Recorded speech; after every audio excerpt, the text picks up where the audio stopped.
여러분 안녕하십니까? 사주 상담사 장세진입니다.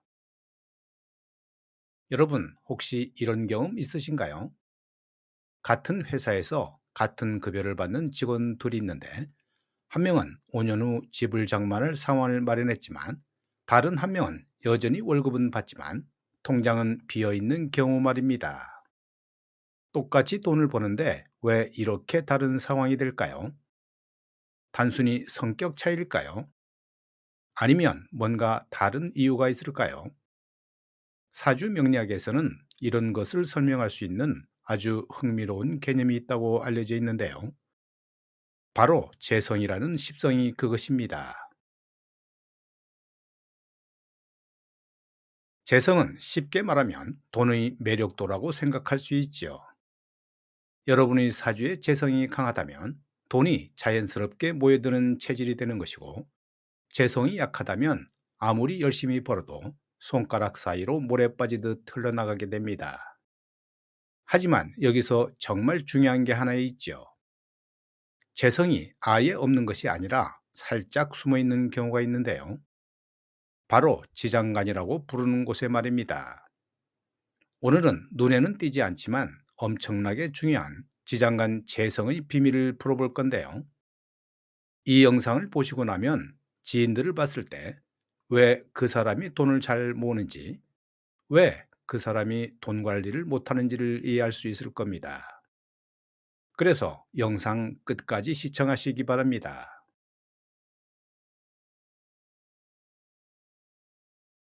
먼저 사주의 구조를 쉽게 설명해 드리죠. 사주는 마치 빙산과 같다고 생각할 수 있는데요. 보이는 부분이 있고 보이지 않는 부분이 있다는 뜻입니다. 천간이라고 부르는 것은 그 사주의 가장 위에 있는 부분, 즉 사람들에게 드러나는 성격이나 행동을 의미하지요. 천간에 재성이 있다면 그것은 마치 입가에 웃음이 떠나지 않는 사람처럼 돈에 대한 집착이 눈에 띄게 드러나게 됩니다. 이런 사람들은 사람들 앞에서도 자연스럽게 돈 얘기를 꺼내고 투자 정보를 찾아다니고 사업 아이디어를 떠올리게 됩니다. 그런데 지장과는 다르죠. 지장간은 사주의 가장 아래에 있는 부분, 즉 겉으로는 드러나지 않지만 그 사람의 깊은 곳에 숨어 있는 잠재력이나 성향을 의미합니다. 만약 천간에는 재성이 없지만 지장간에 재성이 조금이라도 있다면 어떤 사람일까요? 평소에는 돈에 대해 관심이 없는 것처럼 보이지만 어느 순간에는 갑자기 통장을 들여다보고 싶고 어떤 계절에는 부자가 돼야겠다는 생각이 불쑥불쑥 떠오르게 될 겁니다. 마치 지하에 흐르는 물처럼 눈에는 보이지 않지만 분명히 흐르고 있다는 겁니다. 이것이 바로 지장간 재성의 매력입니다.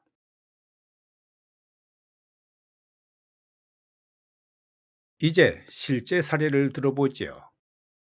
저는 이런 분들을 정말 많이 상담해 보았는데요. 겉으로는 소박하고 돈 얘기를 잘 하지 않는 사람인데 어느 날 갑자기 적금을 들었다고 하더니 5년 뒤에 뽕을 뽑았다는 식의 사람들 말입니다. 이런 분들을 만나서 대화를 나누다 보면 어떻게 해서 적금을 유지했냐고 묻게 되죠. 그러면 대부분 이렇게 말들 하는데요. 딱히 거창한 계획은 없었고 그냥 언젠가 필요할 것 같아서 돈을 모았다고 말이지요. 즉 그냥 자연스럽게 해봤는데 어느새 이 정도가 모였다고 하는 사람들, 이것이 지장간 재성이 있는 사람들의 특징입니다. 지장간에 재성이 있는 사람들은 마치 개미처럼 조용히 재산을 모은다고 할 수 있지요.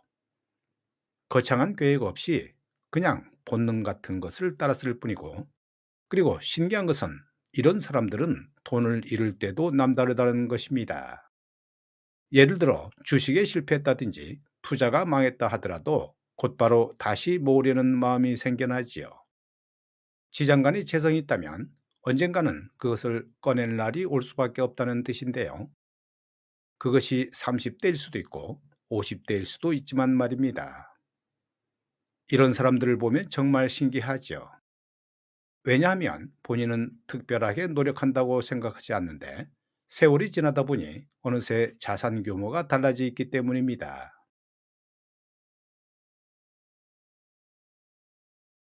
이제는 다른 상황을 생각해 보죠. 지장간에 재성이 전혀 없는 사람이 있는데요. 이런 사람은 앞의 사례하고는 정말 다릅니다. 이런 경우는 돈에 대한 내적 동기가 없지요.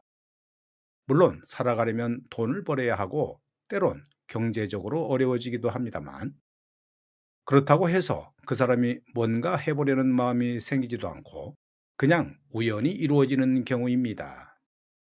예를 들어 어떤 사람이 월급 300만 원을 받는데 한 달이 지나서 보면 통장에 10만 원도 안 남아 있지요. 그리고 정말 중요한 것은 이런 사람은 그런 상황에서도 큰 위기를 느끼지 못한다는 건데요. 왜냐하면 그 사람에게 있어서 돈이란 그냥 통과하는 물 같은 것이기 때문입니다. 있는 동안 쓰고 없으면 또 벌고 그런 식의 사이클만 반복하게 되지요. 이런 사람들에게 투자 얘기를 꺼내봐도 반응이 전혀 없는데요. 왜냐하면 그 사람의 잠재의식 어디에도 부자가 되겠다는 신호가 없기 때문입니다. 이는 게으름의 문제가 아니지요. 이것은 정말 본질적인 차이라고 할 수 있는데요. 흥미로운 것은 이런 사람들도 부자가 되기는 한다는 겁니다. 예를 들어 복권에 당첨되거나 갑자기 유산을 받거나 또는 우연한 기회로 큰 돈을 버는 경우도 있습니다. 근데 여기서 정말 중요한 관찰이 있지요. 그렇게 우연히 들어온 큰 돈이 얼마나 오랫동안 남아 있을까요? 대부분 몇 년 안에 사라질 겁니다. 왜냐하면 그 사람에게 돈을 붙잡아둘 능력이나 의지가 없기 때문입니다. 마치 모래주머니가 자꾸 구멍이 나는 것처럼 말이지요.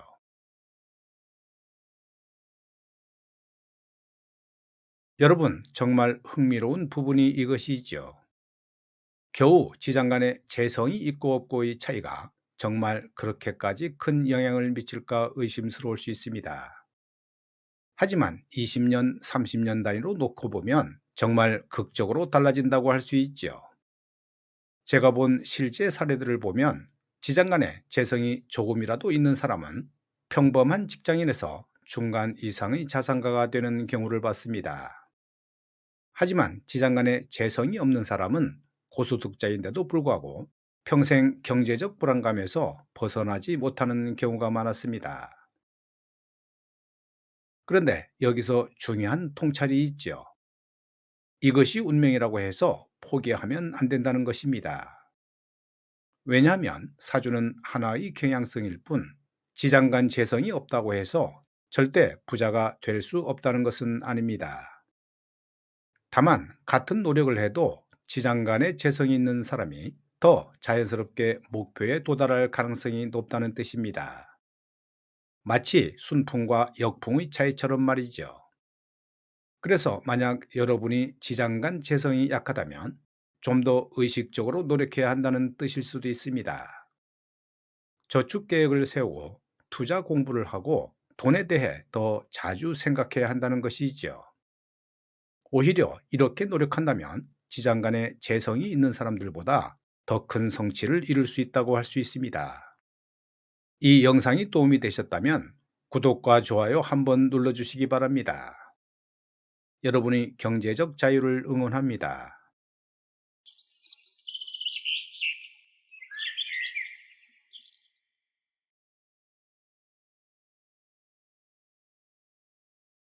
이 명조는 묘월에 태어난 기후일주 남매인데요. 묘유층을 하고 있어 불미한 사주이지요. 식신이 많아 이것저것 해보고 싶은 것도 많은데 한 가지를 제대로 완성하지 못하는 모습입니다. 무재성 사주는 가능하면 사업을 해서는 안 된다고 말씀드렸습니다만 사업을 하더라도 직접적으로 소비자와 연결되는 사업은 힘들 수 있습니다. 중간 납품이나 대리점 중개 또는 납품하는 일을 하면 그나마 괜찮습니다. 시주에 관인 상생하여 머리 좋고 가방끈 길게 가져갈 수 있지만 직장을 다녀도 오래 끈기 있게 하지 못하는 점이 아쉽기만 합니다.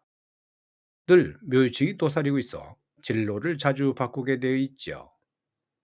식신이 병이라 이것저것 할 수 있는 재능은 많지만 끝맺음이 없으니 용두사미가 되고, 직장인 사주이지만 하고 싶은 게 너무 많아 진로 변경이 자주 일어나게 됩니다.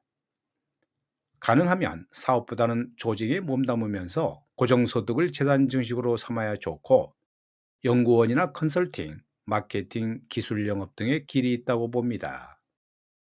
오늘 영상은 여기까지고요. 시청해 주셔서 감사합니다.